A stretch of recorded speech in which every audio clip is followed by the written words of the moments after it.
មករដូវទៀងមករដូវច្រើនវាជួយសម្រស់របស់មនុស្សស្រីយើងបានច្រើន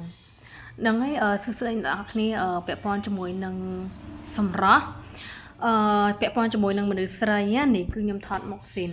ហើយកាមេរ៉ាមុខឲ្យអត់មាន edit ទេខ្ញុំចង់បញ្ជាក់អ្នកនរគ្នាថាចែកទោះបីជាអ្នកនរគ្នាមានលុយច្រើនទិញរបស់ថ្លៃយកមកលាបក៏វាអត់ទទួលបានផលដែរហេតុអីបើខ្ញុំនិយាយថាអត់ទទួលបានផលបើសិនជាអ្នកនរគ្នាចង់បានមុខស្អាត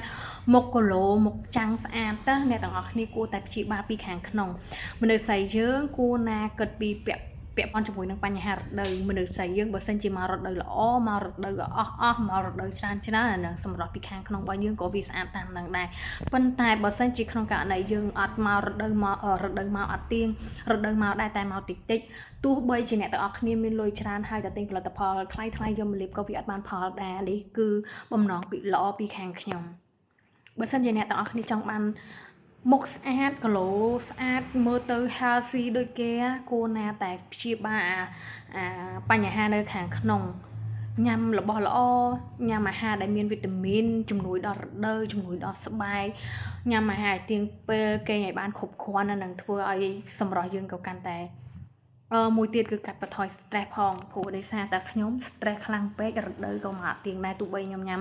ច្រើនយ៉ាងណាក៏វាអត់ឡើងគីឡូហើយទី2ទោះបីញ៉ាំរបស់ល្អក៏វាអត់សូវជំនួយបានប៉ុន្មានដែរព្រោះខ្ញុំ stress ខ្លាំងអញ្ចឹងនៅពេលដែលយើង stress ខ្លាំងយើងគេងអត់លក់គេងអត់បានគ្រប់គ្រាន់ក៏ធ្វើឲ្យស្បែកយើងស្អាប់ដែរហើយ